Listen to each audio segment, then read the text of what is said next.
Let me ask you something.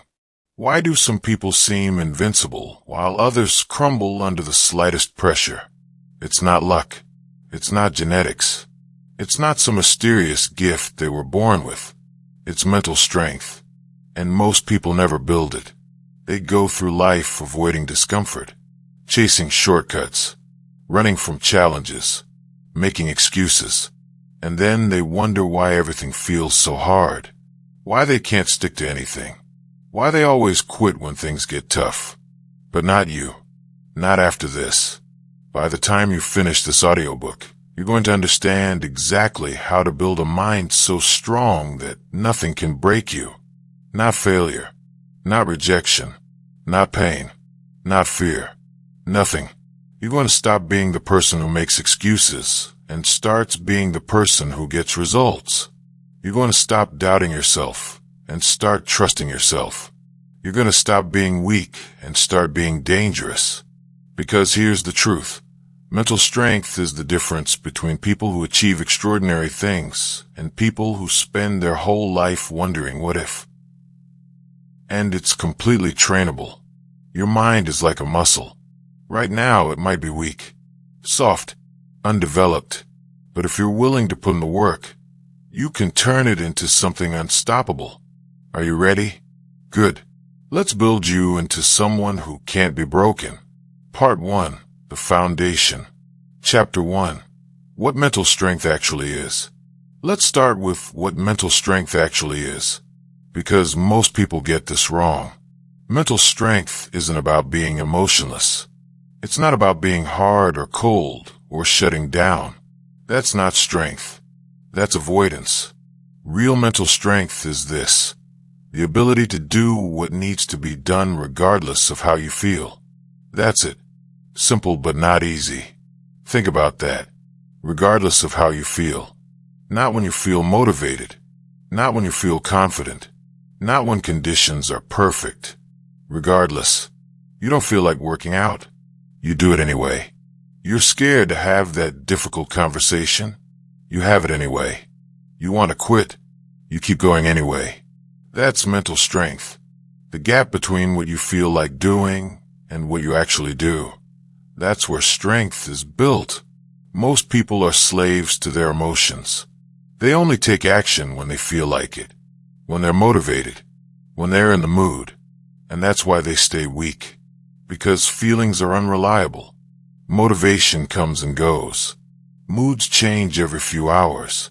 I'll do it when I feel ready. You'll never feel ready. That feeling you're waiting for, it doesn't come. You're waiting for courage to arrive before you act. But courage doesn't work that way. Courage is acting despite the fear, not acting without fear. Here's what mental strength looks like in practice. It's getting up at 5 a.m. when your body is screaming to stay in bed. It's going to the gym when you're exhausted. It's working on your business after a full day of work. It's having the hard conversation you've been avoiding. It's doing what you said you'd do even when nobody's watching. Mental strength is keeping promises to yourself. That's crucial. Every time you break a promise to yourself, I'll start tomorrow. I'll do it later. Just this once won't hurt. You're training yourself to be weak. You're teaching your mind that your word means nothing. But every time you keep a promise to yourself, even a small one, you build trust.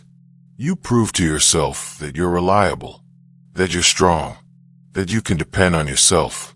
Think about someone you know who's mentally strong. They don't make excuses. They don't complain about how hard things are. They don't wait for perfect conditions.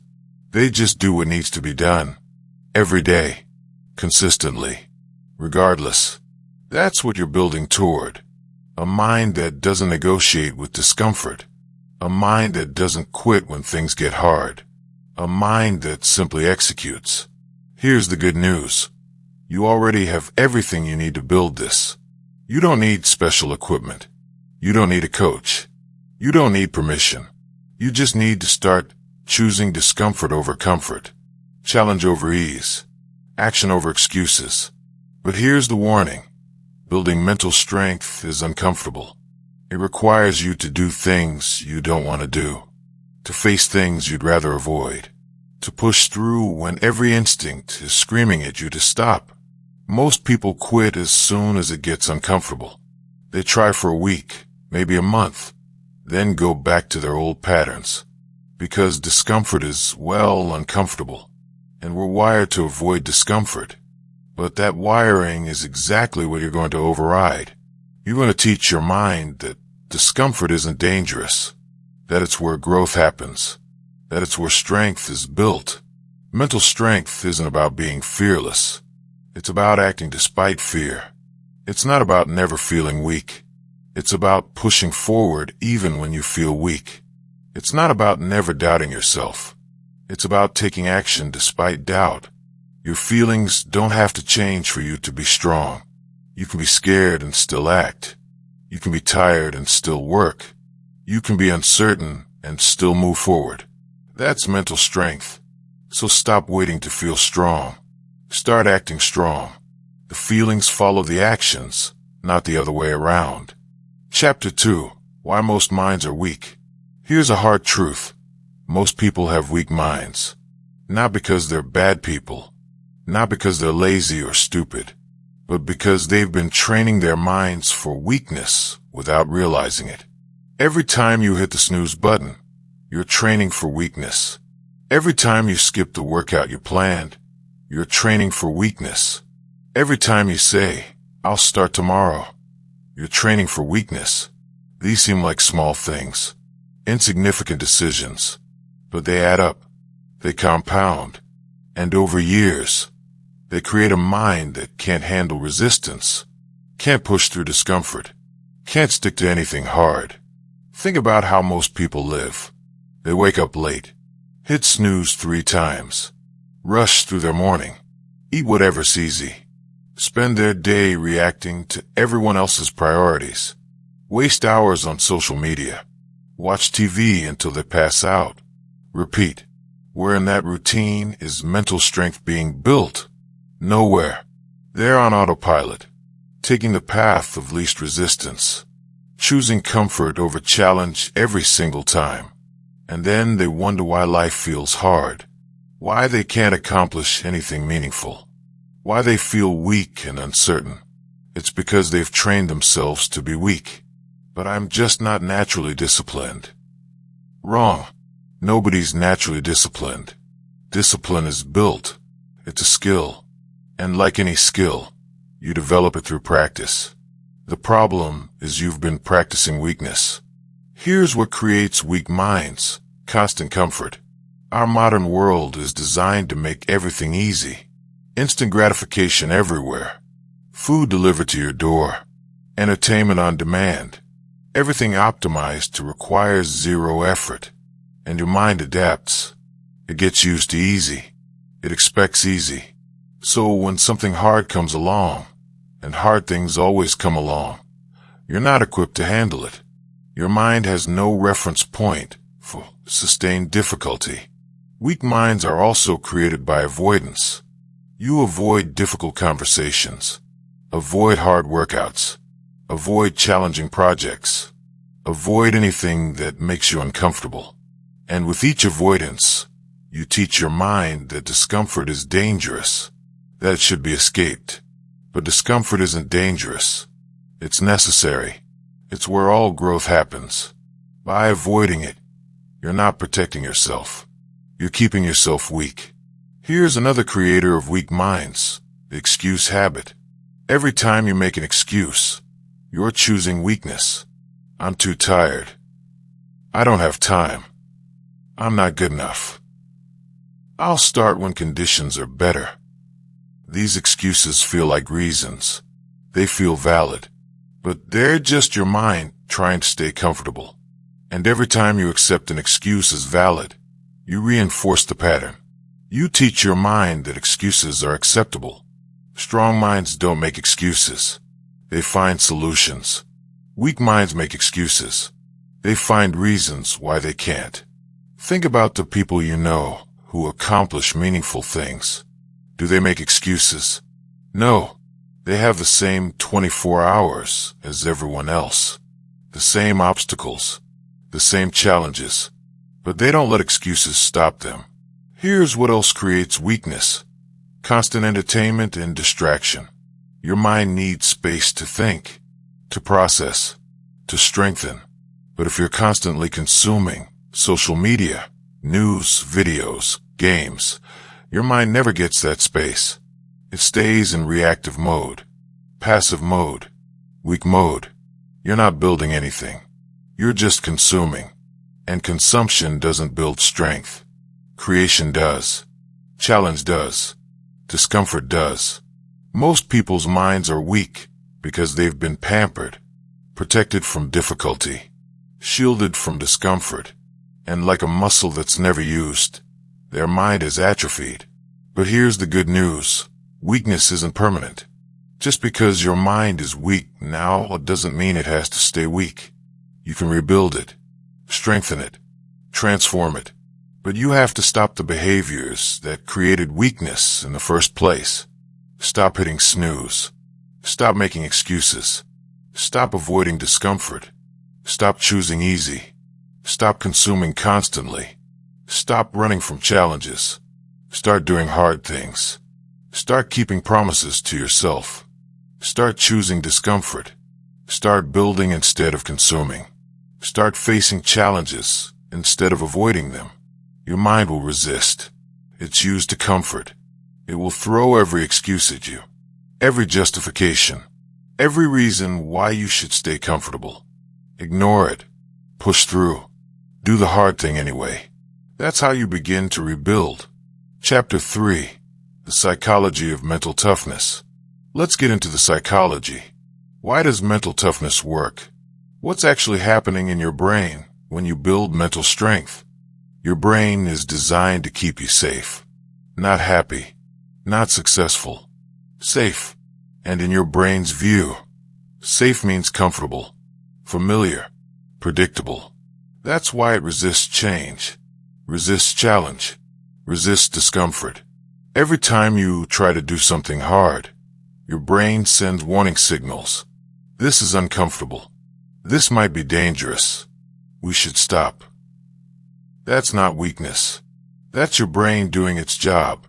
But here's what most people don't understand. Those warning signals aren't accurate.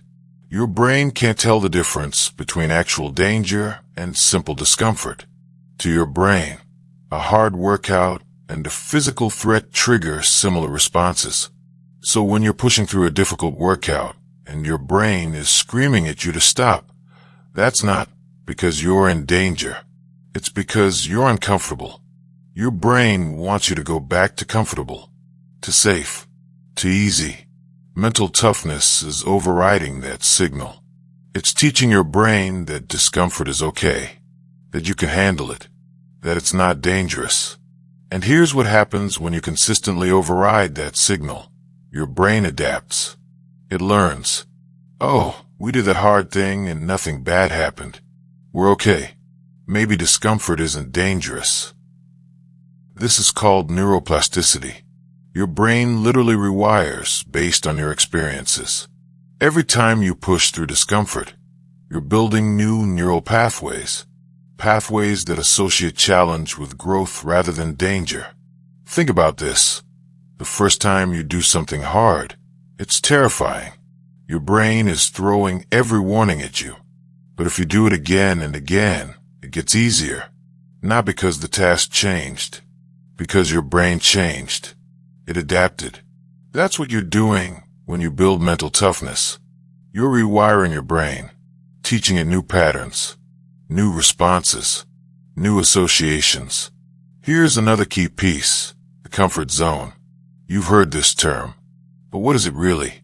It's the range of experiences your brain considers safe, familiar, non-threatening.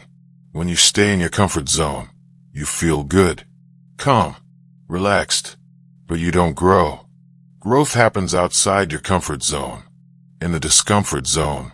Most people spend their entire lives trying to stay comfortable, but by doing that, they keep their comfort zone small, limited, and they wonder why life feels constraining.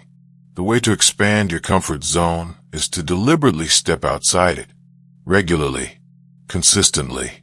Do things that make you uncomfortable. Have conversations that scare you.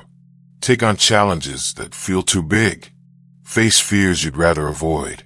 Every time you do, your comfort zone expands. What used to feel impossible becomes manageable. What used to terrify you becomes familiar. You grow. But I don't like being uncomfortable. Nobody does. That's the point. Mental toughness isn't about liking discomfort. It's about tolerating it. About pushing through it anyway. About understanding that temporary discomfort leads to permanent growth. Here's the science. When you do something difficult, your brain releases stress hormones. Cortisol, adrenaline. This feels bad. Your body is preparing for danger. But if you push through and succeed, your brain releases dopamine, a reward signal. We did it. We survived. We're stronger now. This dopamine hit reinforces the behavior. Your brain starts to associate pushing through discomfort with reward. And over time, you actually start seeking out challenges. Not because you love discomfort, but because you love the growth that comes from it. Think about elite athletes. They don't love pain. They don't enjoy suffering. But they've trained their brains to associate pain with progress, with improvement, with becoming better. So they seek it out. You can do the same. You can rewire your brain to see challenges as opportunities, discomfort as growth, difficulty as training. But here's the catch. You have to actually do the hard things. You can't think your way to mental toughness. You can't read your way there. You have to experience it. You have to push through discomfort over and over until your brain adapts. Mental toughness is built through experience, not information. This audiobook gives you the framework, but you have to do the work. Every challenge you face is a chance to rewire your brain, to build new pathways, to expand your comfort zone, to become stronger. Don't waste those chances. Chapter 4. Your mind is your ultimate weapon. Your mind is the most powerful tool you have. More powerful than your body. More powerful than your circumstances. More powerful than your resources. With a strong mind, you can accomplish things that seem impossible. With a weak mind, even easy things feel overwhelming. Think about this. Two people face the same challenge, same circumstances, same obstacles. One succeeds. One fails. Why? Different minds. One mind saw possibility. The other saw impossibility. One mind pushed through. The other quit. Your mind determines everything. How you interpret events. How you respond to setbacks. How much pain you can tolerate. How long you persist. Whether you give up or keep going. Most people treat their mind like it's fixed. Like they're stuck with whatever mental patterns they have. But that's not true. Your mind is malleable, trainable. You can deliberately shape it into whatever you need it to be. Here's what a strong mind gives you: control. Control over your reactions. Control over your emotions. Control over your actions. Most people are controlled by their circumstances, by their feelings, by other people. Strong-minded people control themselves. Think about someone who pisses you off. Most people react immediately, get angry, say things they regret, let their emotions run the show. But mentally strong people pause. They feel the anger, but they don't let it control them. They choose their response. That's power, real power, not power over others, power over yourself. Here's another thing a strong mind gives you: resilience, the ability to get knocked down and get back up, to fail and keep trying, to face setback after setback and keep moving forward. Weak-minded people break after one or two failures. They interpret failure as evidence that they can't do it, that they should quit. Strong-minded people see failure as feedback, as learning, as part of the process. A strong mind also gives you clarity. Most people's minds are cluttered, chaotic, full of doubt and fear and distraction. They can't think clearly because they can't control their thoughts. Strong-minded people have mental discipline. They can focus. They can block out noise. They can think through problems without being overwhelmed by emotion or distraction. But how do I develop this? You train it. Just like you train your body. You put your mind through challenges. You practice controlling your reactions. You deliberately expose yourself to discomfort. You build mental discipline through repetition. Here's a simple practice. Cold showers. Every morning, take a cold shower. Your mind will resist. It will give you every excuse. Too cold. Not today. Maybe tomorrow. Ignore it. Get in the shower. Turn it to cold. Stay there. Why does this work? Because you're practicing overriding your mind's comfort-seeking impulse. You're teaching your mind that you're in control, not it. That discomfort is tolerable. That you can handle hard things. This transfers to everything else. When you can force yourself into a cold shower every morning despite not wanting to, you can force yourself to do anything. Hard workout. Easy compared to cold showers. Difficult conversation? Easy. Starting that business? Easy. Another practice. Meditation. Not the fluffy, clear your mind and find peace stuff. Real meditation. Sitting with discomfort. Observing your thoughts without reacting. Training your mind to focus. Most people can't sit still for 5 minutes without checking their phone. Can't be alone with their thoughts. That's a weak mind. A distracted mind. A mind that's been trained for constant stimulation. Strong minds can sit in silence. Can observe thoughts without being controlled by them. Can focus on one thing for extended periods. This is a trainable skill. Here's what happens when you build mental strength. You become dangerous. Not in a violent way. In a capability way. You become someone who can't be stopped. Who can't be broken. Who keeps going when everyone else quits. People will notice. They'll see that you're different. That you don't make excuses. Don't complain. Don't quit. And it will unsettle them. Because most people are weak. And strong people make weak people uncomfortable. They'll try to bring you down. Mock your discipline. Question why you're working so hard. Try to convince you to take it easy. Ignore them. Their weakness isn't your concern. Your mind is your weapon. Build it. Sharpen it. Use it. With a strong mind, you're unstoppable. Without it, you're fragile. The choice is yours. Part 2. Destroying Weakness. Chapter 5. The Excuse Epidemic. Excuses are everywhere, and they're destroying people's lives. I'm too tired. I don't have time. I'm not smart enough. I don't have the resources. I'll start when things calm down. I'm just not naturally talented at that. Excuses. All of them. And every time you make one, you're choosing weakness. Here's one excuse really is. A way to avoid discomfort while protecting your ego.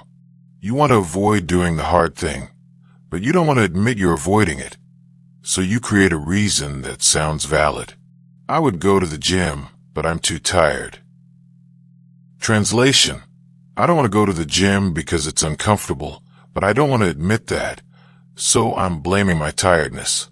The excuse lets you avoid the discomfort while maintaining the illusion that you would do it if only circumstances were different. But circumstances are never perfect. There's always an excuse available if you're looking for one. Think about this. Successful people have the same obstacles you do. Same 24 hours. Same life challenges. Same limitations. But they don't make excuses. They find solutions. You say you don't have time. Neither did they. But they made time. They woke up earlier. They worked during lunch breaks. They sacrificed Netflix for their goals. They found time because it mattered to them. You say you're too tired? They were tired too. Everyone's tired. But they trained anyway. Worked anyway. Showed up anyway. Because they understood that progress requires pushing through tiredness. But my situation is different. You don't understand my circumstances. Your situation isn't special. Your circumstances aren't unique. Plenty of people have had it worse and still succeeded. Stop acting like your obstacles are insurmountable. They're not. They're normal. Everyone faces obstacles. Here's the truth about excuses. They feel good in the moment. They let you off the hook. They protect you from discomfort. But they keep you stuck. Weak. Going nowhere. Every excuse you make is a choice to stay where you are. To not grow. To not improve. To not become who you could be. And the worst part, excuses compound. Every time you make one, you reinforce the pattern. You make it easier to make the next excuse. And the next. Until excuse-making becomes your default response to any challenge. Think about the most successful people you know. Do they make excuses? No. They face the same problems everyone else faces. But they don't waste energy on excuses. They spend that energy on solutions. Here's how to kill the excuse habit. Catch yourself making excuses. Awareness is the first step. Pay attention to the things you say to yourself and others. When you find yourself explaining why you can't do something, stop. Recognize it as an excuse. Then ask, is this actually impossible or just uncomfortable? Most things aren't impossible. They're just hard. And hard isn't the same as impossible. Replace the excuse with action. Instead of, I'm too tired to work out, say, I'm tired, but I'm working out anyway. Instead of, I don't have time, say, I'm going to make time. This is uncomfortable. Your mind wants to keep making excuses. It wants to stay comfortable. But you're not building mental strength to stay comfortable. You're building it to become capable. Here's another strategy, accountability. Share your goals with someone who won't tolerate your excuses. Someone who will call you out. Most people are too nice. They'll accept your excuses to be polite. You don't need polite. You need honest. Find someone who will say, that's an excuse. What are you really avoiding? When you have to defend your excuses to someone else, you quickly realize how flimsy they are. Stop looking for reasons why you can't. Start looking for ways you can. This shift in focus changes everything. You're no longer a victim of circumstances. You're someone who solves problems. Excuses feel safe, but they're killing your potential. Every excuse is a brick in the wall that keeps you trapped. Stop building that wall. Start tearing it down. The next time you catch yourself making an excuse, stop. Acknowledge it. Then do the thing anyway. Not tomorrow. Not when you feel ready. Now. That's how you break the pattern. Chapter 6. Why you run from discomfort. Let's be direct. You're running from discomfort, and it's keeping you weak. Every time something feels hard, you find a way out. You procrastinate. You distract yourself. You quit. You take the easy path. And you've been doing this so long it's automatic. But why? Why do you run from discomfort? Because your brain is wired that way. Your brain's primary job is to keep you alive. And in its view, discomfort might signal danger. So it pushes you away from discomfort and toward comfort, toward safe, toward familiar. This was useful when we lived in caves. Discomfort often did mean danger. Cold meant hypothermia. Hunger meant starvation. Pain meant injury. Your brain learned to avoid these things to keep you alive. But we don't live in caves anymore. Modern discomfort isn't dangerous. A hard workout won't kill you. A difficult conversation won't kill you. Starting a business won't kill you. But your brain hasn't caught up. It still treats discomfort like danger. So when you think about doing something hard, your brain floods you with resistance. Don't do it. It's uncomfortable. We should stay safe. We should stay comfortable. And most people listen.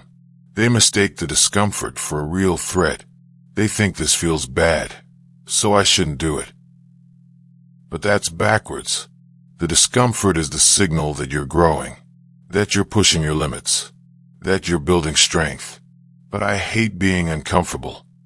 Good. Everyone does. The people who accomplish great things don't love discomfort. They just don't let their hatred of it stop them. They understand that temporary discomfort leads to permanent growth. Here's what happens when you consistently run from discomfort. Your comfort zone shrinks.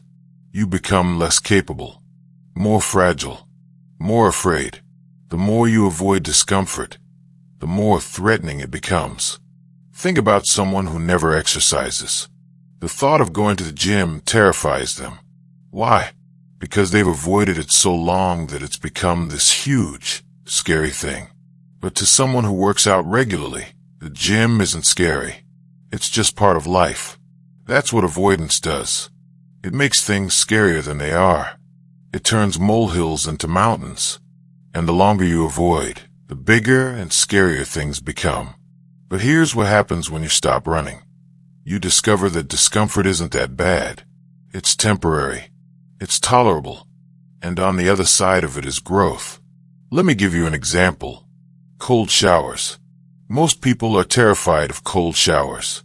The thought of cold water hitting their body makes them anxious. So they avoid it. And the avoidance makes it seem worse. But what happens if you just get in? The first few seconds are shocking, uncomfortable. Your body wants to jump out. But if you stay, something happens. Your body adapts. The cold becomes tolerable. And after a minute, it's not even that bad. And when you get out, you feel incredible. Alert. Alive. Energized. You did something hard. You pushed through discomfort. You proved to yourself that you can handle hard things. That's what facing discomfort does. It builds confidence. Not fake confidence. Real confidence. The kind that comes from knowing you can handle difficulty. Here's the shift you need to make. Stop seeing discomfort as something to avoid. Start seeing it as something to seek. Because discomfort is where all growth happens. Think about anything you've learned. Anything you've gotten good at. It was uncomfortable at first, right? Learning to read was hard. Learning to drive was scary. Your first day at a new job was overwhelming. But you pushed through the discomfort, and now those things are easy. That's how growth works. Discomfort first, competence later. But you have to go through the discomfort. There's no shortcut. Most people want the competence without the discomfort. They want to be fit without the hard workouts. Want to be successful without the difficult work. Want to be confident without facing their fears. But that's not how it works. You can't skip the discomfort phase. So stop running. Start facing. When something feels uncomfortable, that's your signal to lean in, not pull back. That's your signal that you're about to grow. Make discomfort your friend. Seek it out. Challenge yourself daily. Do things that scare you. Have conversations that make you nervous. Take on projects that feel too big. Push your limits. Every time you face discomfort, you expand your capacity. You become stronger, more capable, more resilient. You build a kind of mind that can't be broken. But if you keep running, you'll stay weak, small, limited. Is that what you want? Or do you want to become dangerous? The choice is yours. Run or face. Comfort or growth. Weakness or strength. Choose. Chapter 7. Breaking Weak Mental Patterns. You have mental patterns, automatic responses, habitual thoughts, and many of them are keeping you weak. These patterns were built over years, through repetition, through avoiding challenges, through choosing comfort, through making excuses, and now they're deeply embedded, automatic, hard to change, but not impossible. You can break weak patterns and build strong ones, but it requires awareness and deliberate effort. Let's identify some common weak patterns. The quit pattern. When things get hard, you quit. You've done this so many times it's automatic. The moment difficulty appears, your mind says, "This is too hard. Let's stop." And you do. This pattern was built through repetition. Every time you quit, you reinforced it. You taught your brain that quitting is the response to difficulty, and now it's your default. How do you break it? By not quitting. Simple but not easy. Next time you want to quit, don't. Stay. Push through. Finish what you started. It will be uncomfortable. Your mind will throw every excuse at you. Ignore it. Keep going. You're not going to break this pattern in one day. It took years to build. It will take time to break.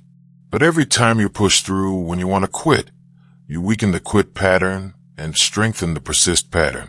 The victim pattern. When something goes wrong, you blame external factors. It's not my fault. I couldn't help it. It's because of circumstances / other people / bad luck. This pattern keeps you powerless. If nothing is your fault, nothing is under your control. How do you break it? By taking responsibility for everything, even things that aren't technically your fault. Because taking responsibility gives you power. It means you can change things. Something went wrong. Don't blame. Ask, what could I have done differently? Even if the answer is nothing, asking the question trains your mind to look for agency, not victimhood. But some things really aren't my fault. Maybe. But blame doesn't help you. Taking responsibility does. Even if you weren't at fault, asking what you could have done differently empowers you. Blaming disempowers you. Choose empowerment. The fear pattern. You feel fear and interpret it as a stop signal. I feel scared, therefore I shouldn't do this. But fear isn't a stop signal. It's an information signal. It means you're about to do something outside your comfort zone. Something that matters. How do you break this pattern? By acting despite fear. Feel the fear. Acknowledge it. Then do the thing anyway. I'm scared, but I'm doing it anyway. Every time you act despite fear, you teach your brain that fear isn't dangerous, that it's just a feeling, that you can handle it. And over time, things that used to terrify you become manageable. The comfort pattern. Your default is to choose comfortable, easy, familiar.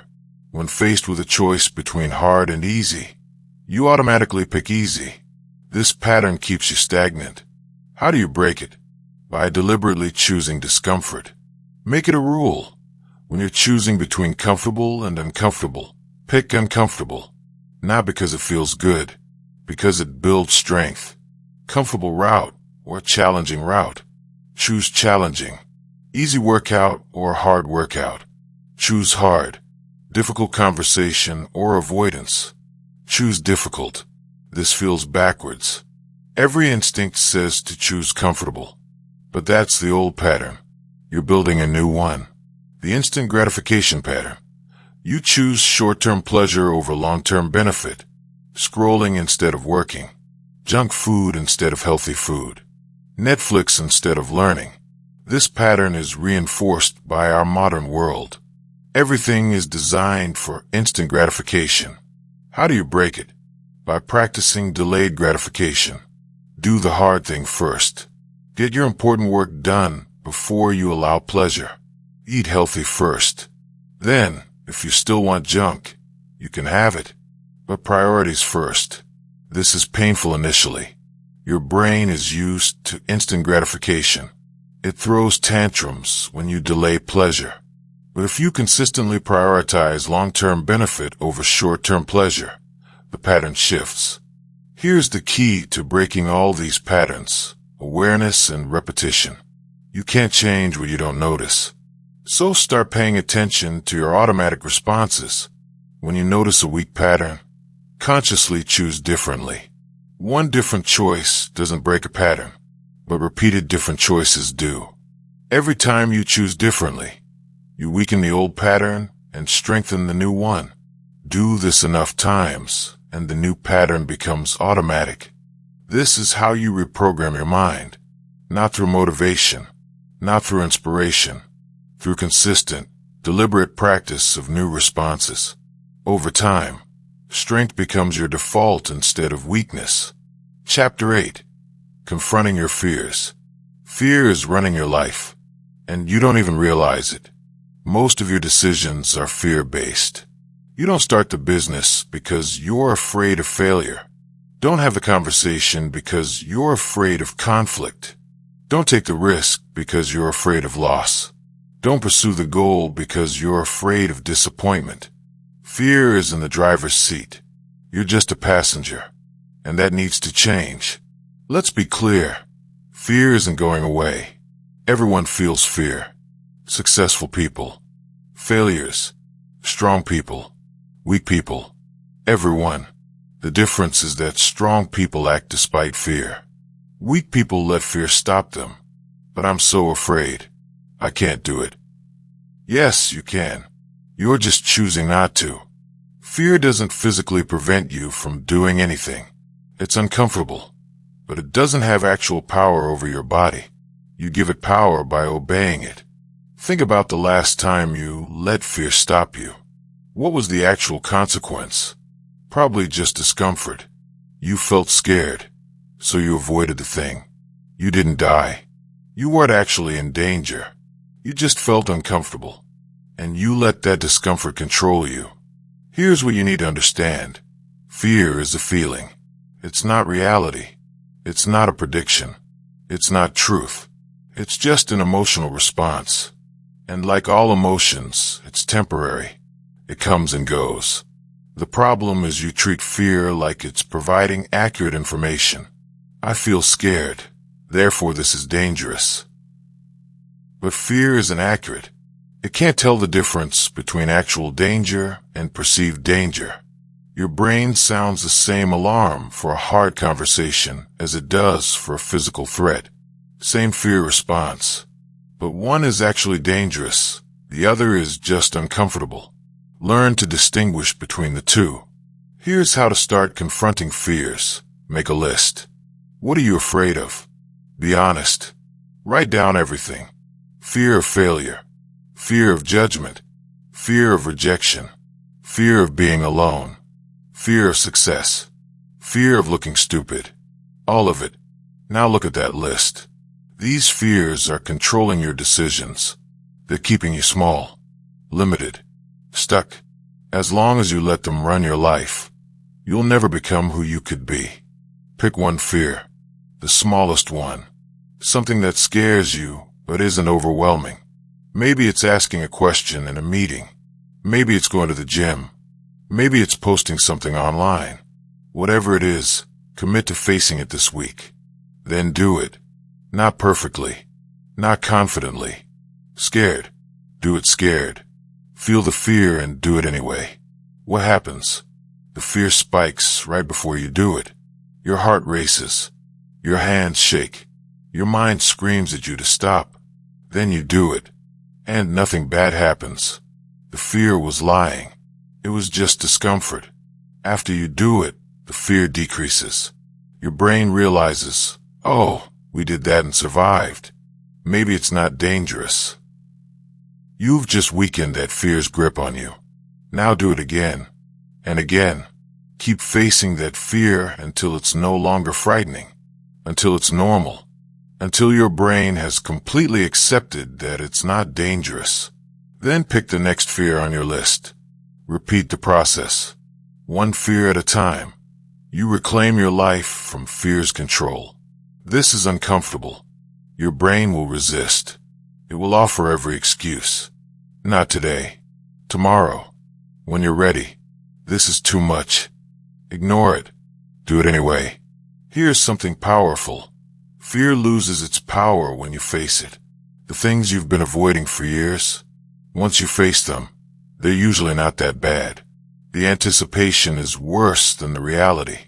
You've built these fears up in your mind, made them bigger than they are. But when you actually face them, they shrink. That's it. That's what I was so afraid of. And here's the beautiful part.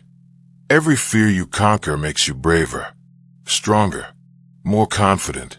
Not fake confidence, real confidence. The kind that comes from knowing you faced difficult things and survived. Eventually, you get to a point where very little scares you.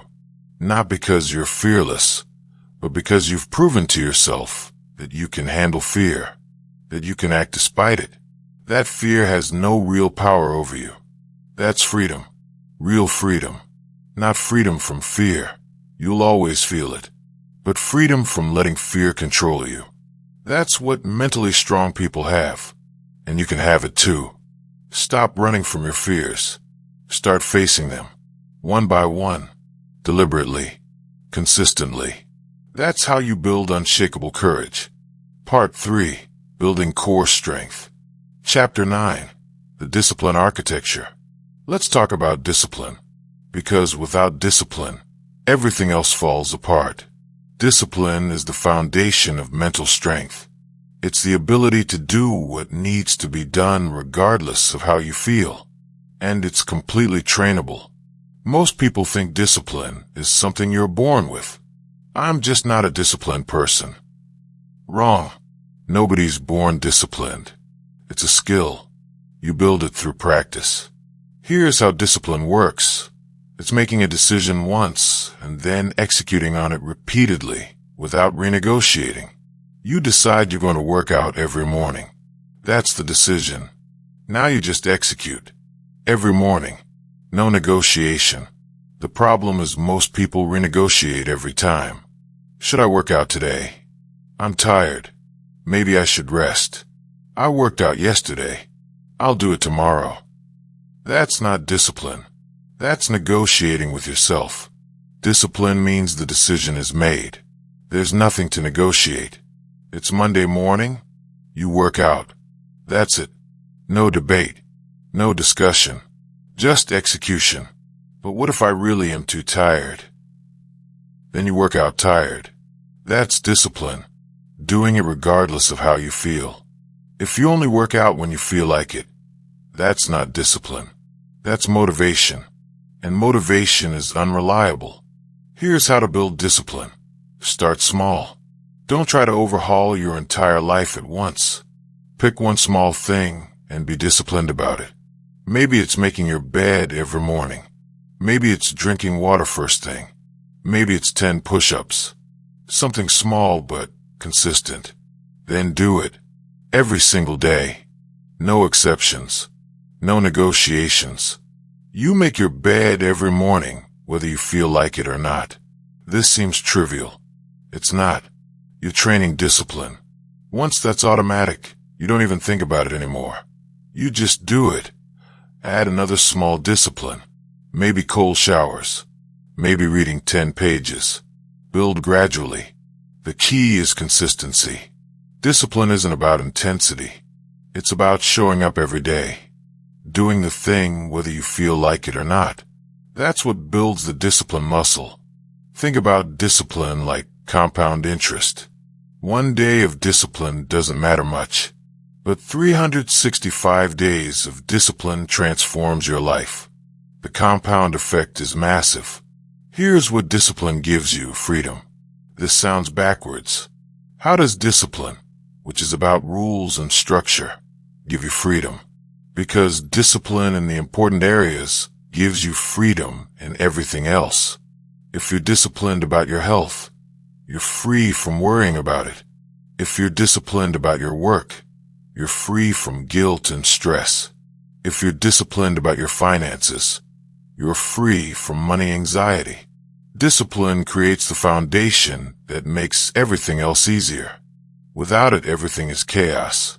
You're constantly putting out fires, dealing with problems, stressed about what you should be doing. Discipline eliminates most of that. Here are specific disciplines that build mental strength. Morning discipline. Get up at the same time every day. No snooze. No negotiation. This single discipline sets the tone for everything else. If you can't discipline yourself to get out of bed, how will you discipline yourself to do anything harder? Physical discipline. Exercise regularly. Doesn't matter what. Running, lifting, swimming. Just move your body consistently. Physical discipline builds mental discipline. They're connected. Nutritional discipline. Eat real food, not processed garbage. This isn't about being perfect. It's about being consistent. Most meals should be quality fuel for your body. Mental discipline. Control what you put in your mind. Limit social media. Limit news. Limit negativity. Be disciplined about what you consume mentally. Work discipline. Show up and do the work. Every day. Whether you feel inspired or not. Whether you feel motivated or not. Professionals don't wait for inspiration. They work. Here's the pattern. Decide. Execute. Repeat. No negotiation. That's discipline. Most people can't do this because they're always negotiating with themselves. Always giving themselves outs. I'll do it unless. That's not discipline. Discipline has no unless. It's unconditional. But I need flexibility. What if something comes up? Real emergencies are rare. Most something came up is just an excuse. You know the difference between a real emergency and a convenient excuse. Be honest with yourself. Here's what happens when you build discipline. People notice. They see that you do what you say, that you show up consistently, that you don't make excuses, and they start to respect you differently. More importantly, you start to respect yourself. Self-respect comes from keeping promises to yourself, and discipline is just a series of kept promises. I said I'd do this, so I'm doing it. Every kept promise builds self-respect. Every broken promise erodes it. Your relationship with yourself is the most important relationship you have, and discipline is how you build that relationship, by proving to yourself that you're reliable, that you can trust yourself, that your word means something. Stop negotiating. Start executing. Build discipline one small action at a time. It's the foundation of everything else. Chapter 10. Emotional Mastery Framework. Emotions run most people's lives. They're angry, so they lash out. They're sad, so they shut down. They're anxious, so they avoid. They're excited, so they make impulsive decisions. Their emotions control them. They're passengers. Their feelings are driving, and they wonder why their life is chaos. Mentally strong people have flipped this. They feel emotions, but they're not controlled by them. They're in the driver's seat. Emotions are just passengers. They notice them, acknowledge them, but don't let them dictate actions. This is emotional mastery, and it's essential for mental strength. Let's start with understanding emotions. Emotions are just chemical responses in your body. That's it. They're not truth. They're not facts. They're just signals. When you feel angry, your body is releasing certain chemicals. When you feel anxious, different chemicals. These chemicals create physical sensations and thoughts, but they're temporary. They come and go. The problem is most people identify with their emotions. I am angry. No, you're not. You're experiencing anger. There's a difference. When you say, I am angry, you're fusing with the emotion. You become it. It controls you. But if you say, I'm experiencing anger, you create separation. The anger is happening, but it's not you. It's something you're feeling, not something you are. This tiny shift is powerful. Here's the framework for emotional mastery. Step 1. Notice the emotion. You can't control what you don't notice. So start paying attention. I'm feeling anxious right now. Just notice it. Label it. Name it. Step 2. Accept the emotion. Don't try to push it away. Don't judge it. Don't tell yourself you shouldn't feel it. You feel it. That's okay. It's just chemistry. Let it be there. Step 3. Separate from the emotion.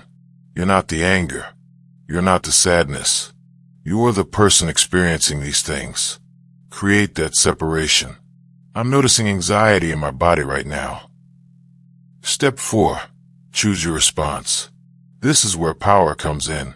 You feel the emotion, but you choose how to act.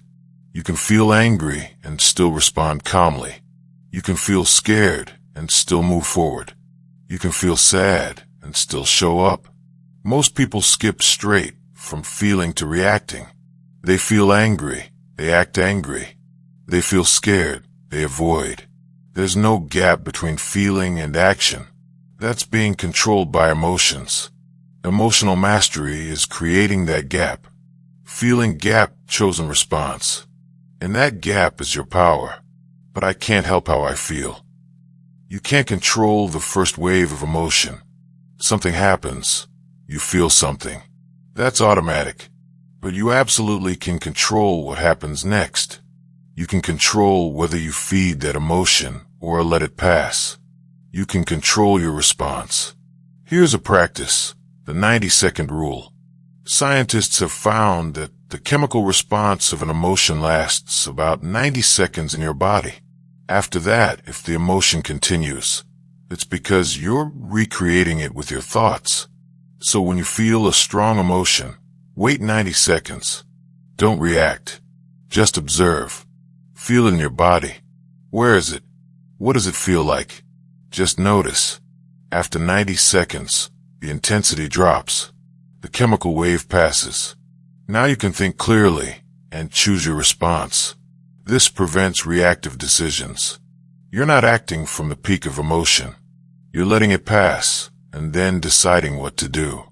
Let's talk about specific emotions. Anger. Anger is usually a secondary emotion. It's covering something else. Fear, hurt, powerlessness.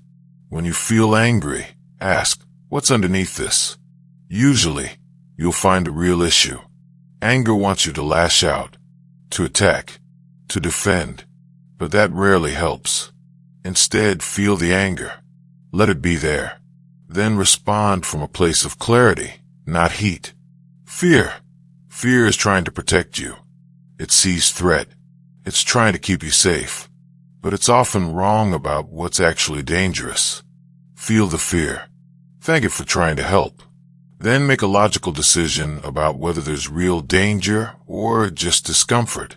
Sadness. Sadness is natural. Sometimes life is sad. Loss happens. Disappointment happens. Let yourself feel it. Don't run from it. Sit with it. It will pass. Everything does. Anxiety. Anxiety is fear about the future. What if this happens? What if that happens? Your mind is running scenarios, most of which will never happen. When you feel anxious, bring yourself back to now. What's actually happening right now? Usually, right now, you're okay. Here's what emotional mastery looks like in practice. Someone cuts you off in traffic. You feel anger. Old you, immediate rage. Honking. Cursing. Letting that anger ruin your next hour. New you. Notice the anger. I'm feeling angry. Take a breath. Choose not to feed it. Let it pass. Continue driving calmly. Same trigger. Different response. That's mastery. Or, you need to have a difficult conversation. You feel anxious. Old you, avoid it. Make excuses. Let the anxiety control you. New you. Notice the anxiety. I'm feeling anxious about this conversation. Accept it. That's okay. Hard conversations create anxiety. Separate from it. I'm not the anxiety. I'm experiencing it. Choose your response. I'm having this conversation anyway. See the pattern? Notice. Accept. Separate. Choose. This framework works for any emotion. Practice this daily. You'll get triggered. Someone will annoy you. Something will stress you. Something will disappoint you. Use these moments to practice. They're training opportunities. Over time, you'll notice something incredible. Emotions still happen, but they don't control you. You feel them, but you're not ruled by them. You have space between stimulus and response. And in that space is your power. That's emotional mastery. And it's one of the most important skills you can develop. Chapter 11. Pain Tolerance Training. Pain is inevitable. Physical pain. Emotional pain. Mental pain. Life includes pain.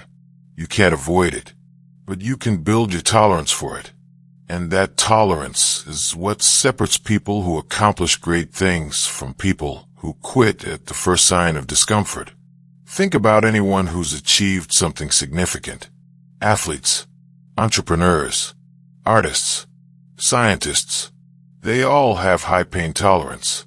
Not because they're special, because they've trained it. Most people have extremely low pain tolerance. The slightest discomfort and they quit. The workout gets hard, they stop. The business gets difficult, they give up.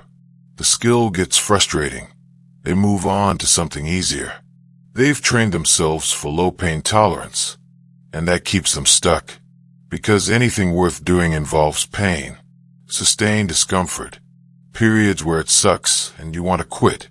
If you can't tolerate pain, you can't accomplish anything meaningful. Simple as that. But I'm not good with pain. Not yet, but you can be. Pain tolerance is trainable, just like a muscle. You expose yourself to increasing levels of discomfort and your tolerance grows. Here's how to train pain tolerance. Physical pain tolerance. This is the easiest to train. Your body gives immediate feedback. Start with cold exposure. Cold showers. Ice baths. Your body will scream at you to get out. Don't. Stay in. Breathe. Your body adapts. You learn that discomfort isn't dangerous. Or try endurance training. Running. Cycling. Swimming. Push yourself past comfortable. Into the pain zone. Where your lungs burn. Your legs ache. Your mind begs you to stop. Don't stop. Push through. You're training pain tolerance. Or fasting. Your body will tell you you're starving. You're not. You're just uncomfortable. Sit with that discomfort. Learn that hunger is tolerable. This isn't about starving yourself. It's about learning that discomfort doesn't have to control you. Emotional pain tolerance. This is harder to train deliberately. But life gives you opportunities constantly. Rejection. Failure. Disappointment. Instead of avoiding these, lean into them. Got rejected. Good. That's pain tolerance training. Feel the sting. Sit with it. Then move forward. Apply again. Put yourself out there again. You're building tolerance. Failed at something. Perfect. Feel the disappointment, the embarrassment, the self-doubt. Don't run from it. Experience it fully. Then try again. Each failure you face and survive builds your tolerance. Mental pain tolerance. This is about sustaining focus on difficult tasks. Your mind wants to escape to something easier. Social media, TV, distraction. Don't let it. Sit with a difficult problem, something that requires real thought. Your mind will try to wander. Bring it back. Again and again. This is painful. Sustained focus is uncomfortable.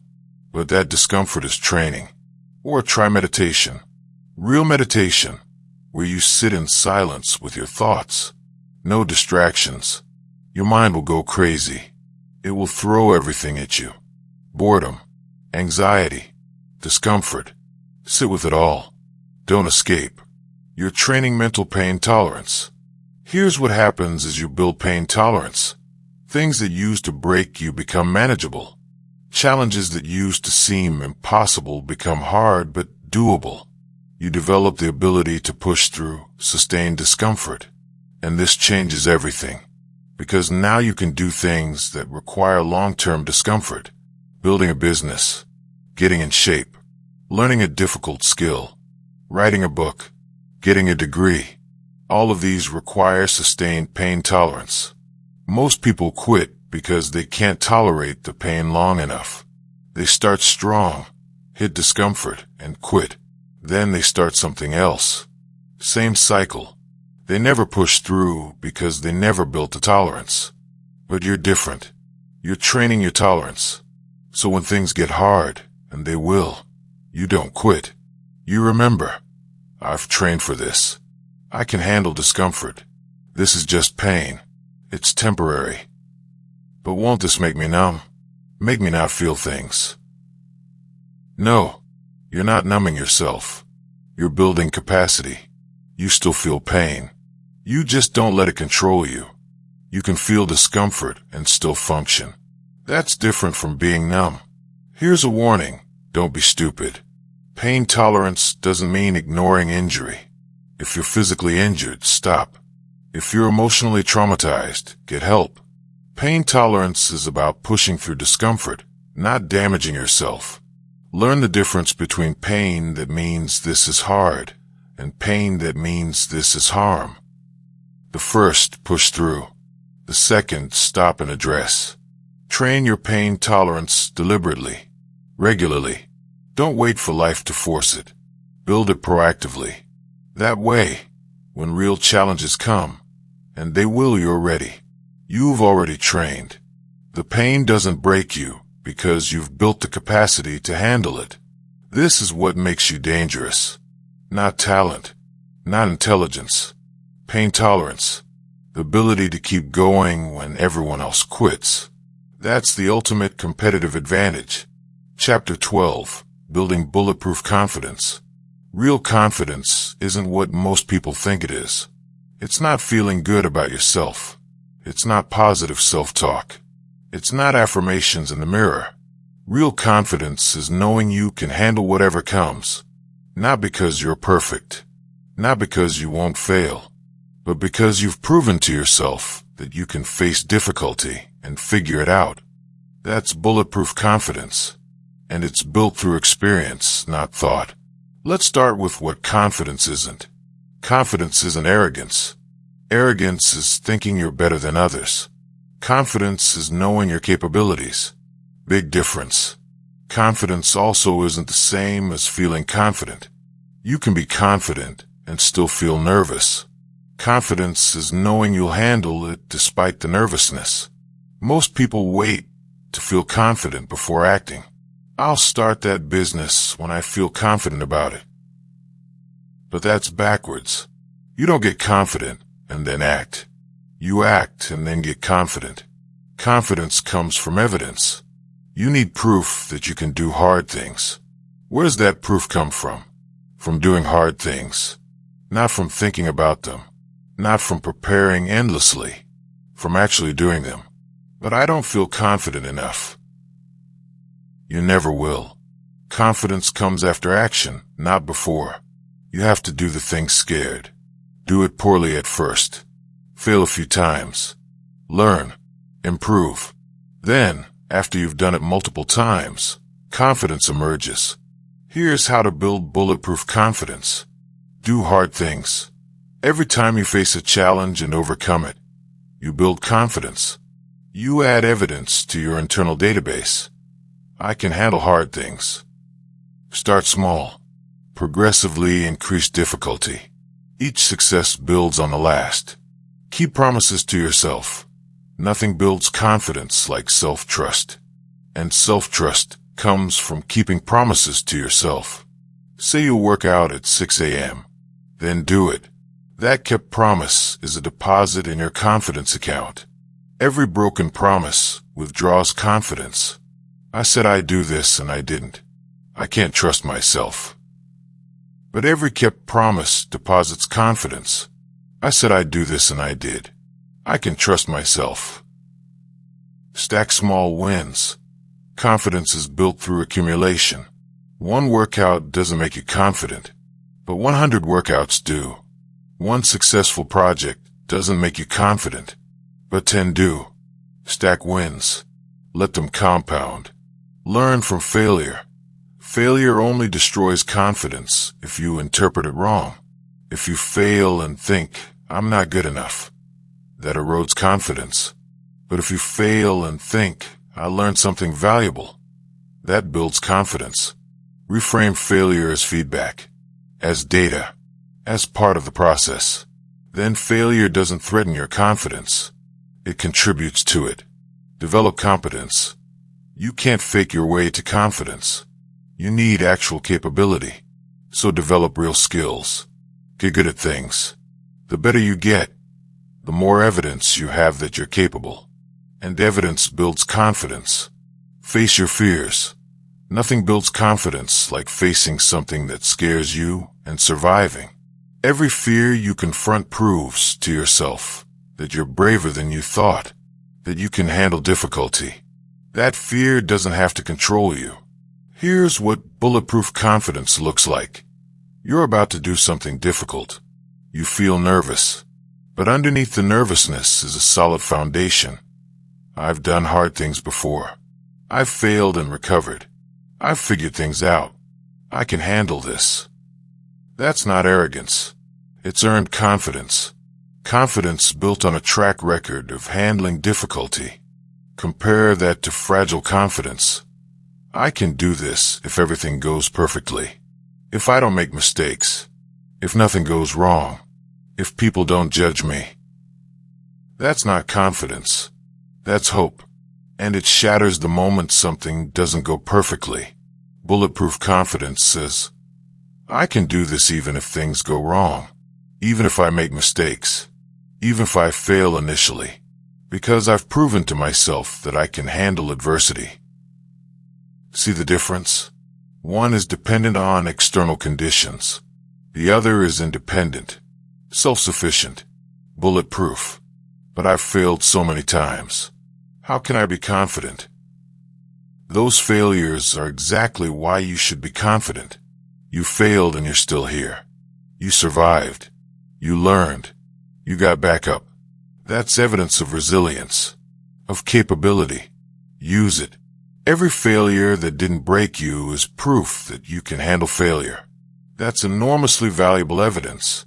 Most people are terrified of failure because they've never survived it. But you have. Multiple times. That should give you confidence, not doubt. Here's the shift. Stop seeking validation from others. Bulletproof confidence doesn't need external validation. It comes from internal knowing, from the evidence you've built through experience. Other people's opinions are irrelevant. They don't know what you've overcome, what you've learned, what you're capable of.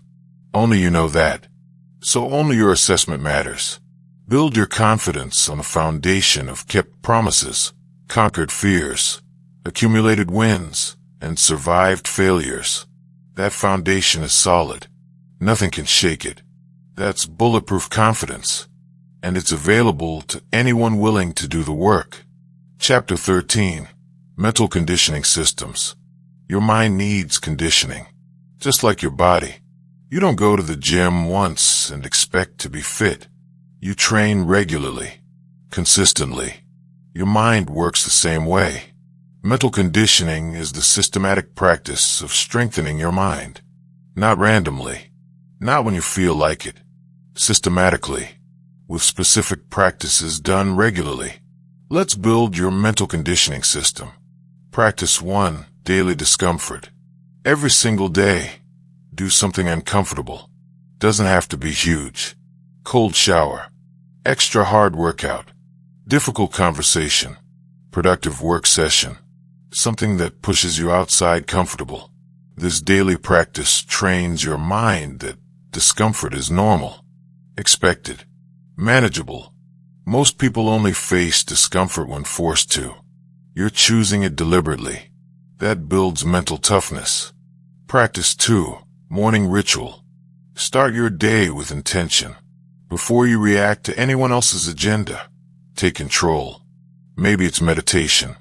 Maybe it's exercise. Maybe it's planning your day. Whatever it is, do it before you check your phone. This practice trains your mind that you're in control, that you dictate how your day starts. Most people wake up and immediately react. Email, social media, news. They're in reactive mode from the moment they wake up. You're different. You start proactive. Practice 3. Evening review. End your day with reflection. What went well? What didn't? What did you learn? What will you do differently tomorrow? 10 minutes. That's it. This practice trains your mind to learn from experience, to continuously improve. Most people just crash at the end of the day. No reflection. No learning. They make the same mistakes repeatedly because they never stop to analyze. Practice 4. Meditation. Real meditation. Sit in silence. Observe your thoughts. When your mind wanders, bring it back. Start with 5 minutes. Work up to 20. This practice trains focus, attention control, the ability to direct your mind rather than being dragged around by it. Most people's minds are completely undisciplined, constantly wandering, easily distracted. Meditation fixes this. Practice 5, physical challenge. Your mind and body are connected. When your body is strong, your mind is strong. Lift heavy things. Run far. Push your physical limits. This doesn't just build your body. It builds mental toughness. Practice 6, fear exposure. Regularly do things that scare you. Small fears, big fears. Doesn't matter. The practice of facing fear conditions your mind that fear is survivable. That courage is a choice. Practice 7, solitude. Spend time alone, with your thoughts. No phone, no entertainment, no distraction, just you. This is uncomfortable for most people. They can't be alone with themselves. But this practice builds self-sufficiency, mental independence. These aren't optional practices you do when motivated. They're non-negotiable. Daily conditioning, like brushing your teeth. You don't skip brushing because you don't feel like it. You don't skip mental conditioning either. But I don't have time for all this. You have time for what you prioritize. If your mind isn't strong, nothing else matters. You can have all the opportunity in the world, but a weak mind will sabotage it. Invest in conditioning your mind. It's the highest leverage activity possible. Here's how to implement this system. Start with one practice. Master it. Make it automatic. Then add another. Don't try to do everything at once. You'll get overwhelmed and quit. Maybe you start with cold showers. Every morning for 30 days. No exceptions. Once that's automatic, you don't even think about it. You just do it. Add meditation. 5 minutes daily for 30 days. Build your system gradually, but build it deliberately, with intention. Each practice should serve a specific purpose in your mental conditioning. Track your practices. Use a simple checklist. Did you do your cold shower? Check. Did you meditate? Check. Did you do something uncomfortable? Check. This tracking creates accountability and lets you see your consistency. Here's what happens when you condition your mind consistently. You become different, more capable, more resilient, more focused. You handle stress better. You make better decisions. You don't get overwhelmed as easily. You can push through difficulty that breaks most people. People will notice. They'll see that you're not like everyone else, that you don't make excuses. Don't quit. Don't complain. They'll wonder how you do it. The answer, conditioning. You've trained your mind while they've let theirs atrophy. Mental conditioning isn't glamorous. It's not exciting. It's doing the same practices day after day. But that repetition is exactly what builds strength. Muscles aren't built by one workout. They're built by hundreds of workouts. Minds work the same way. Commit to conditioning. Build your system. Execute daily. Watch your mind transform from weak to dangerous. Part 4. Advanced Mental Warfare. Chapter 14. Controlling reactions under fire. Life will test you. Things will go wrong. People will disappoint you. Plans will fall apart. You'll face unexpected challenges. The question isn't if you'll be tested. It's how you'll react when you are. Most people react emotionally. Someone pisses them off. They lash out. Things go wrong. They panic. They face setback. They crumble. They're reactive, controlled by circumstances. Mentally strong people are different.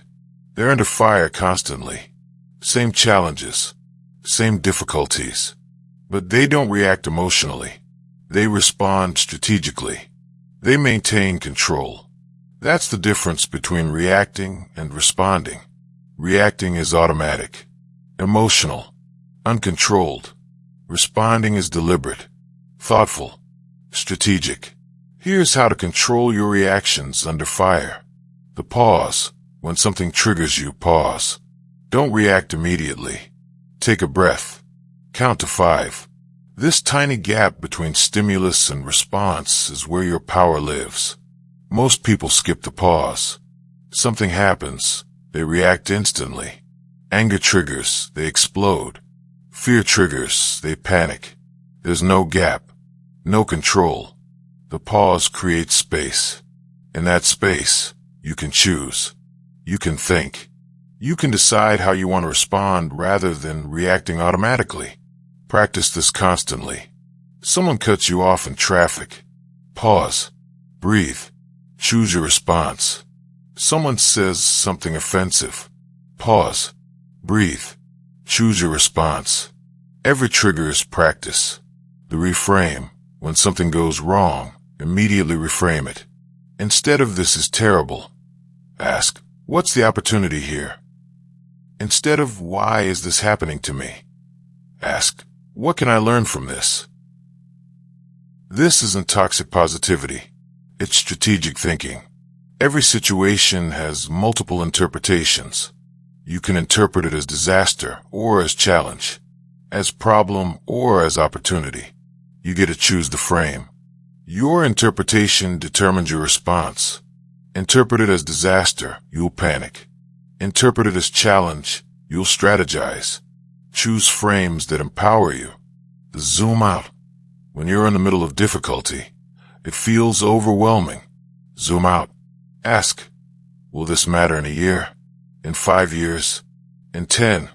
Most things that feel critical in the moment are actually insignificant in the bigger picture. This perspective prevents overreaction. You don't blow things out of proportion.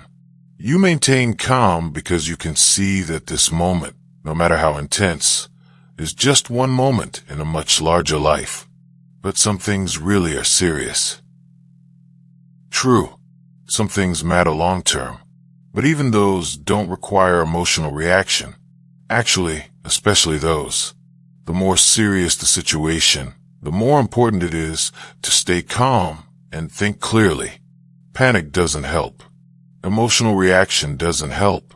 Strategic thinking helps. You need your mind clear, not clouded by emotion. Here's a real example. Your business is failing. You're losing money. Customers are leaving. Most people would panic, react emotionally, make desperate decisions. That's under fire reaction. Mentally strong person, pause. Feel the stress, but don't let it control thinking. Reframe. This is a critical challenge. What do I need to learn? What needs to change? Zoom out. This is hard, but I've faced hard things before. I can figure this out. Then strategize. Make plans. Take action. Same situation. Completely different response. One is controlled by circumstances. The other controls themselves despite circumstances. Here's another tool, the third-person perspective. When you're overwhelmed, imagine you're advising your best friend who's in this situation. What would you tell them? Suddenly, you can think clearly. You're not caught in the emotion. You're seeing it objectively. Use this perspective when you're too close to think straight. What would I tell my best friend to do? Then do that.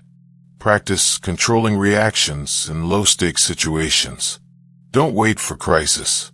Practice when someone's mildly annoying, when plans change slightly, when small things go wrong. Build the skill with low-stakes practice so it's available when stakes are high. Here's what you're building.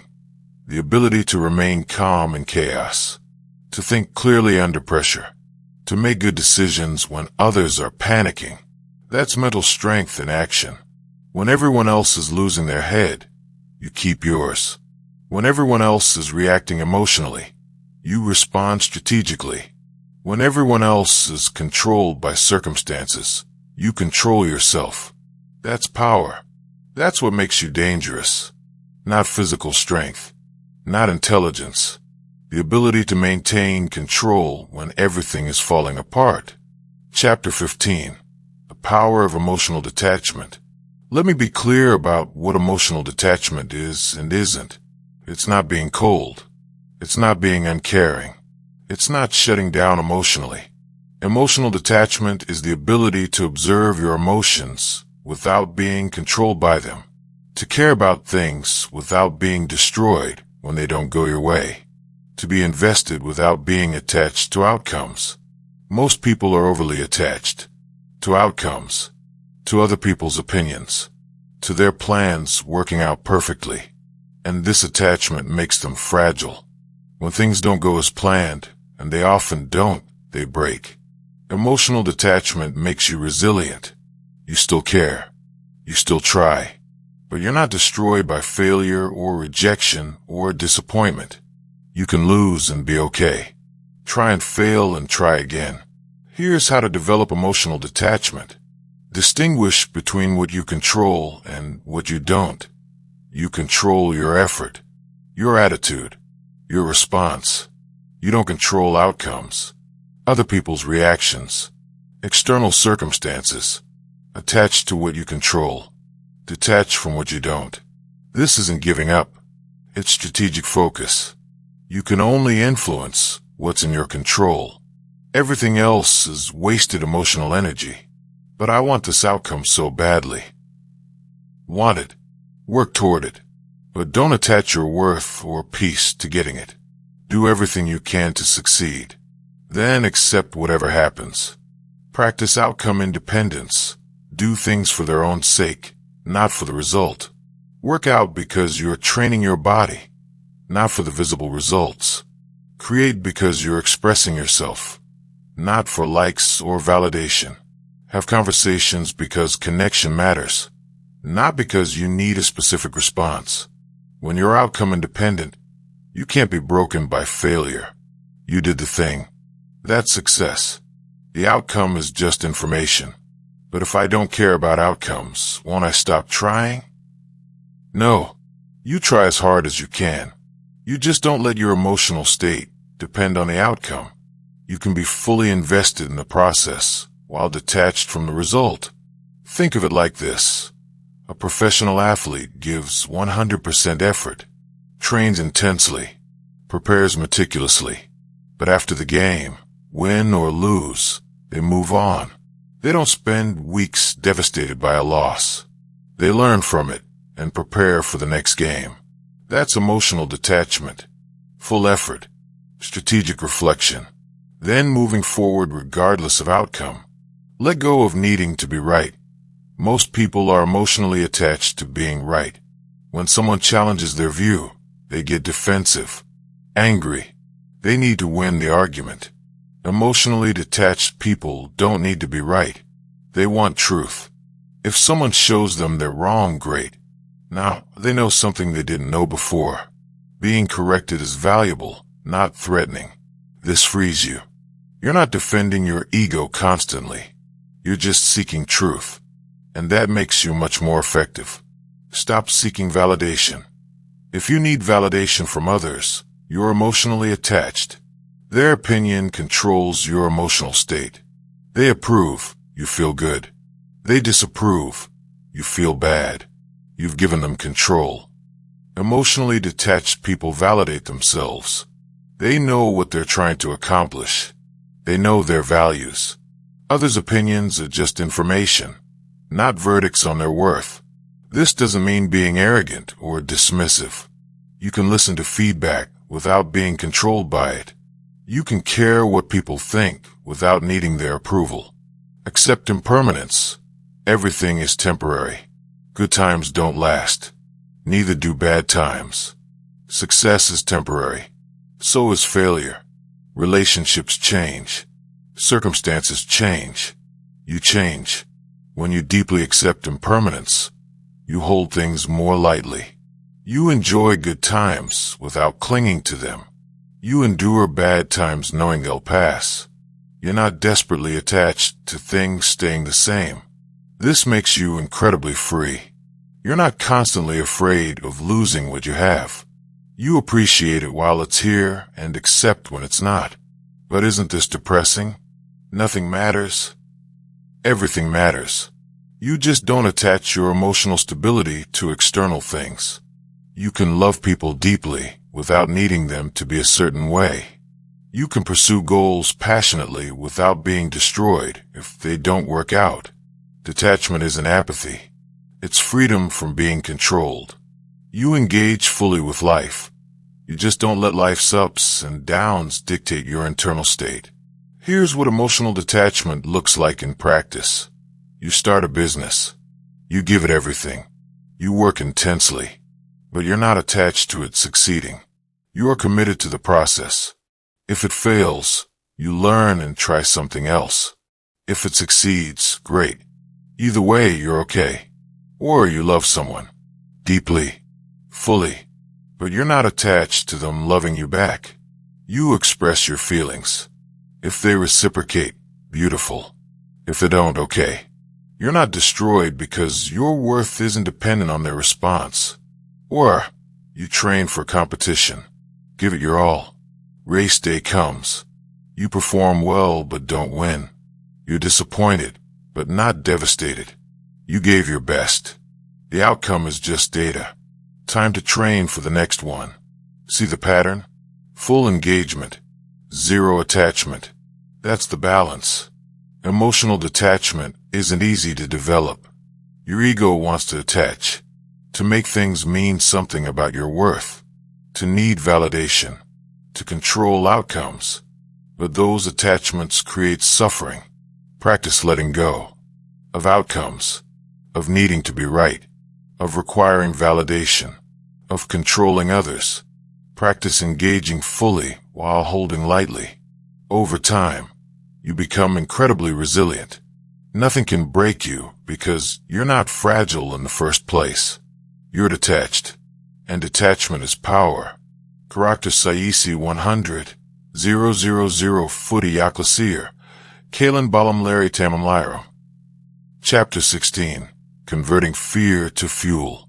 Fear stops most people. It stops you from starting, from trying, from pushing further. Fear is the greatest obstacle between you and what you want, but it doesn't have to be. Fear can be fuel. You can use it to propel you forward instead of holding you back. Here's the truth. Fear is energy. It's adrenaline. It's your body preparing for action. The problem is most people use that energy to run away. But you can use the same energy to move forward. Think about it. The physical sensations of fear and excitement are identical. Racing heart, heightened senses, energy surge. The only difference is your interpretation. Fear says danger, run away.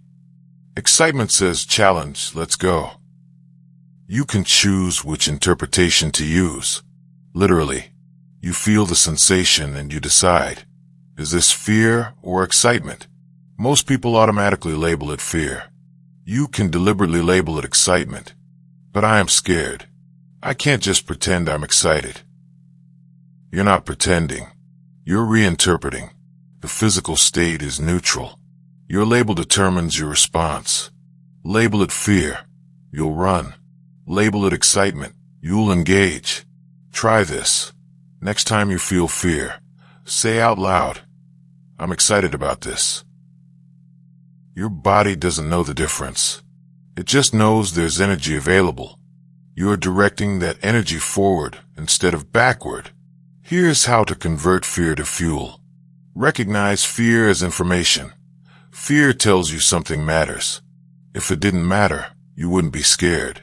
So fear is actually pointing you toward what's important, toward growth, toward challenge. When you feel fear, ask, why am I scared? What does this mean to me? Usually, you're scared because you care, because you're attempting something that matters. That's good. That means you're on the right path. Use fear as a compass. Whatever scares you is probably what you should do. Not recklessly, but strategically. Fear often points toward growth, toward what's outside your comfort zone, toward what would stretch you. Make a list of your fears. Now look at that list. Those are your growth opportunities. Those are the things that, if you face them, would make you stronger, more capable, more confident. Stop running from what scares you. Start running toward it. Fear is showing you where to focus. Lean into the discomfort. When fear shows up, most people pull back. You're going to lean in. Feel the fear fully. Notice where it is in your body. Notice the thoughts it creates. Don't push it away. Move closer to it. This seems counterintuitive, but when you lean into fear instead of running from it, something shifts. The fear loses its power. It's just sensation, just energy, not actually dangerous. Reframe fear as readiness. Your body is preparing you for performance. That's what fear does. It makes you alert, focused, ready. That's exactly what you want before a challenge. So when you feel fear before something important, thank your body. Thanks for getting me ready. I'm about to perform. This energy will help. You're not fighting the fear. You're using it. Practice fear exposure deliberately. Don't wait for fear to ambush you. Seek it out. Do things that scare you regularly. Small fears, big fears. Build your exposure gradually. Each time you face fear and survive, you prove to yourself that fear isn't dangerous, that you can handle it, that it can fuel you rather than stop you. Here's what happens when you convert fear to fuel. You become unstoppable. Most people hit fear and stop. You hit fear and accelerate. That's an enormous advantage. While they're avoiding, you're advancing. While they're staying comfortable, you're growing. While they're letting fear control them, you're using fear to propel you. That's not because you're fearless. It's because you've learned to use fear, to convert it from obstacle to fuel. That's a learnable skill, and it changes everything. Chapter 17. Developing Psychological Armor. The world will attack your mind, not physically, psychologically. Criticism, rejection, failure, judgment, negativity. It will all come at you. Most people have no protection. Every attack penetrates. Every criticism wounds. Every rejection devastates. They're psychologically naked, vulnerable, easily hurt. You need armor.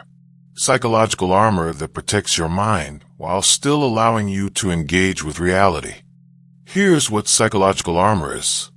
A set of mental frameworks that let criticism and negativity roll off while wisdom and feedback penetrate.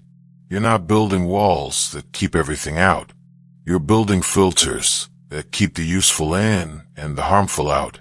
Let's build your armor. Layer 1. Self-worth independence. Your worth is not up for debate. It's not determined by achievement. It's not determined by others' opinions. It's inherent. You have worth because you exist. This is your foundation layer. If your self-worth depends on external validation, you have no armor. Every criticism threatens your worth. Every failure questions your value. You're vulnerable. But if your worth is independent, not better than others, just not dependent on external factors, then criticism can't touch your core. Someone doesn't like you. Okay, that doesn't change your worth. You failed. Okay, that doesn't change your worth. This layer makes you incredibly resilient. Nothing can destroy you because your worth isn't at stake. But shouldn't I care what people think? You should consider what people think, but you shouldn't let it determine your worth. There's a difference.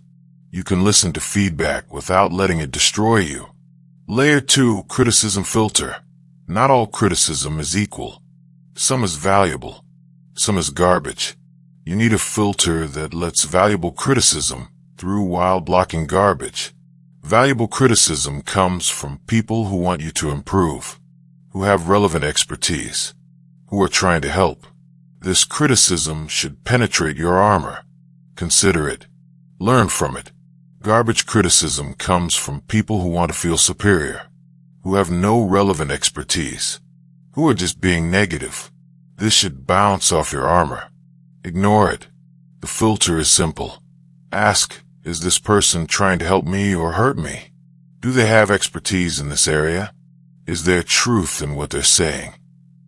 If yes to these questions, Consider the criticism. If no, dismiss it. This protects you from destructive criticism while remaining open to growth. Layer 3. Emotional regulation. Armor isn't about not feeling things. It's about not being controlled by feelings. You feel criticism. You feel rejection. You feel failure. But these feelings don't overwhelm you. You've trained emotional regulation. You feel the feeling, acknowledge it, and then decide how to respond. The feeling doesn't dictate your action. You do. This layer prevents emotional hijacking. When something hurtful happens, you feel it, but you don't spiral. You maintain perspective. You can think clearly despite the emotion. Layer 4. Long-term perspective. Most attacks are temporary. Most failures are minor in the long run. Most criticism is forgotten quickly, but in the moment they feel huge. Your armor includes perspective. You zoom out. You see this moment in the context of your entire life. And from that view, this criticism, this failure, this rejection, it's small, manageable, not worth your peace. This perspective prevents you from overreacting to temporary setbacks. Layer 5. Purpose shield. When you know what you're trying to accomplish and why, other people's opinions matter less. They don't know your purpose. They don't know your reasons. They don't know what you're building toward. So their judgment is based on incomplete information. It doesn't matter. You know what you're doing. You know why. That clarity is armor. When someone criticizes your path, you don't need to defend it. You're not on their path. You're on yours. Their opinion is irrelevant to your purpose. But what if everyone thinks I'm wrong? Everyone once thought the earth was flat. Consensus doesn't determine truth. It especially doesn't determine what's right for you. Trust yourself more than you trust consensus. Here's how to maintain your armor. Daily practice. You can't just build armor once. You have to maintain it. Daily self-worth affirmation. Daily perspective practice. Daily emotional regulation. This keeps your armor strong. Selective exposure. You don't have to expose yourself to every critic. You don't have to read every negative comment. You don't have to engage with every person who wants to tear you down. Protect your inputs. Be selective about what you allow into your mind. Your armor is strong, but why waste energy deflecting unnecessary attacks? Regular armor checks. Periodically assess. Is my armor working? Am I letting valuable feedback through? Am I blocking destructive criticism? Am I maintaining my worth independent of externals? Adjust as needed. Armor isn't static. It evolves based on what you're facing. Here's what psychological armor gives you: freedom. Freedom to pursue what matters without being paralyzed by judgment. Freedom to fail without being destroyed. Freedom to be yourself without constant fear of criticism. Most people are controlled by fear of judgment. What will people think? What will they say? They're psychologically naked, vulnerable. You're armored, protected, free. Build your armor. Maintain it. Let it protect you while you do what matters. Part 5. Elite Performance. Chapter 18.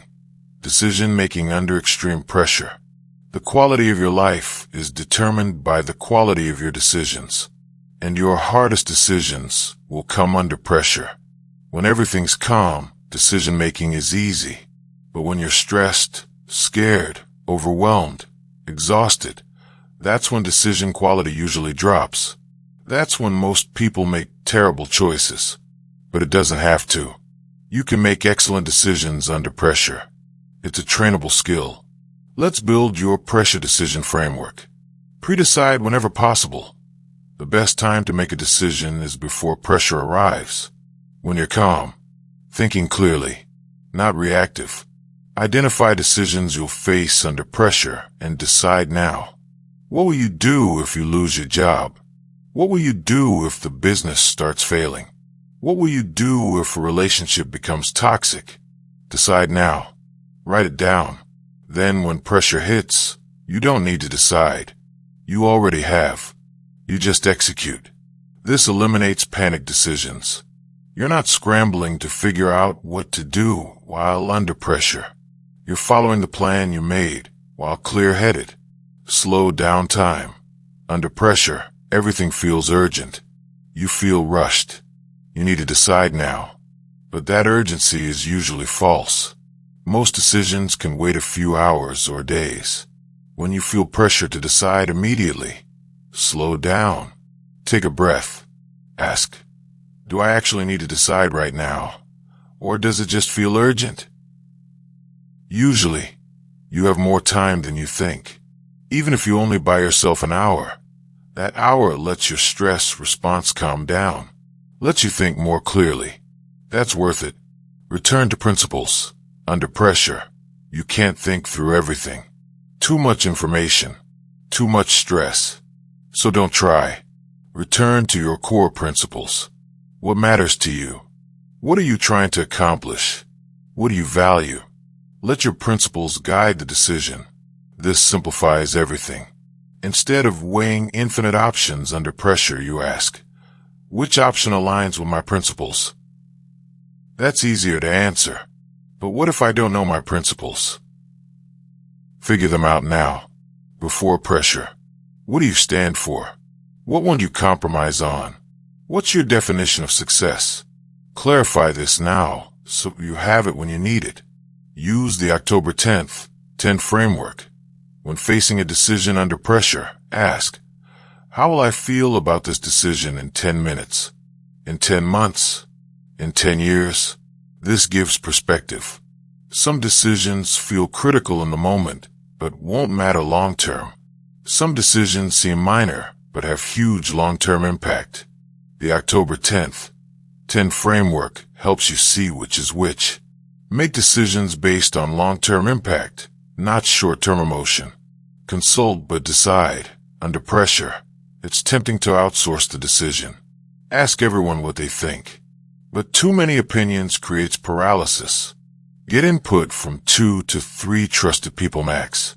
People who understand the situation, who care about your success. Listen to them. Then decide yourself. You're gathering data, not seeking permission. The decision is yours. Own it. Accept imperfect information. You'll never have perfect information under pressure. You'll have to decide with incomplete data. That's okay. Perfect information isn't available. You decide with what you have. Aiming for perfect information is just procrastination, a way to avoid deciding. Make peace with imperfect information and decide anyway. Trust your gut. After training it, intuition is real. Your subconscious can process information your conscious mind can't, but only if you've trained it. If you've faced similar situations before, your gut has data. Trust it. If you haven't, be more careful. Intuition needs experience to be reliable. Practice pressure decisions. Don't wait for real pressure to practice. Simulate it. Put yourself in high-pressure situations deliberately. Make decisions when tired, when stressed, when rushed. Each practice makes you better at handling pressure. You're training the skill. So when real pressure arrives, you're not overwhelmed. You've been here before. Here's what happens when you master pressure decisions. You stay calm when others panic. You think clearly when others are emotional. You make good choices when others are flailing. That's massive advantage. Pressure situations are where leaders emerge, where people prove themselves, where careers are made or broken. If you can perform under pressure, you stand out. Most people crumble under pressure. Make emotional decisions. Choose based on fear. Panic. You're different. You've trained for this. Pressure doesn't break you. It reveals your strength. Chapter 19. Maintaining your mental edge. Building mental strength is hard. Maintaining it is harder. Most people build some strength, then let it decay. They get comfortable. They stop training. They go back to old patterns. Don't be most people. Build your strength, then maintain it. Forever. This isn't a phase. It's a lifestyle. Here's how to maintain your edge. Never stop seeking discomfort. The moment you get comfortable, you start getting soft. So never get comfortable. Always have something challenging you, something pushing you, something keeping you sharp. When one challenge becomes easy, fight a harder one. When you master one skill, start learning another. When you conquer one fear, face a bigger one. Never coast. Always climb. This doesn't mean never resting. Rest strategically, but don't retire from growth. Ever. The moment you stop growing, you start declining. Regular self-assessment. Monthly, assess your mental strength. Are you making excuses more often? Are you avoiding discomfort? Are you keeping promises to yourself? Are you staying disciplined? Be brutally honest. If you've slipped, acknowledge it, then correct it. Don't let small slips become big problems. Maintain your practices. The practices that built your strength, keep doing them. Forever. Cold showers, hard workouts, meditation, difficult conversations. These aren't temporary tools. They're lifetime practices. The day you think you don't need them anymore is the day you need them most. Your mind needs constant conditioning. Like your body. Stop training, start declining. But I've built the habits. Can't I relax? Habits can decay. Life gets busy. Stress increases. Suddenly you're not working out, not meditating, not doing the things that keep you strong. Then you wonder why you feel weak again. Vigilance. Always. Your mental edge requires maintenance. Accept that. Embrace it. Protect your environment. Your environment affects your mindset. If you're surrounded by weak-minded people, you'll drift toward weakness. If you're in environments that promote comfort, you'll get soft.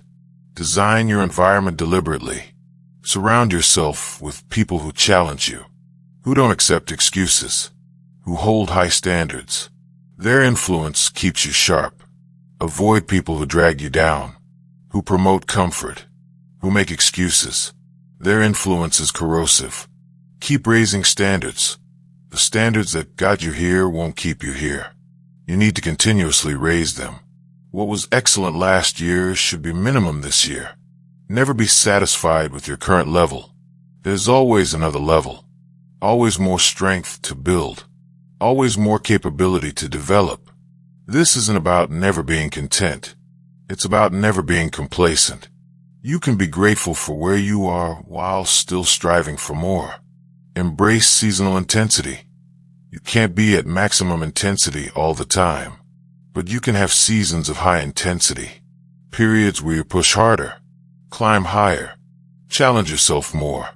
Follow intense seasons with recovery seasons, but never lazy seasons. Recovery means rest and consolidation, not regression to old patterns. Find mentors and peers. Even the strongest benefit from external accountability and perspective. Find people ahead of you who can guide you. Find peers at your level who can push you. Stay connected to people who are on the same journey, who understand the work it takes, who won't let you slip. Return to your why. When motivation wanes, and it will, return to your purpose. Why did you build mental strength?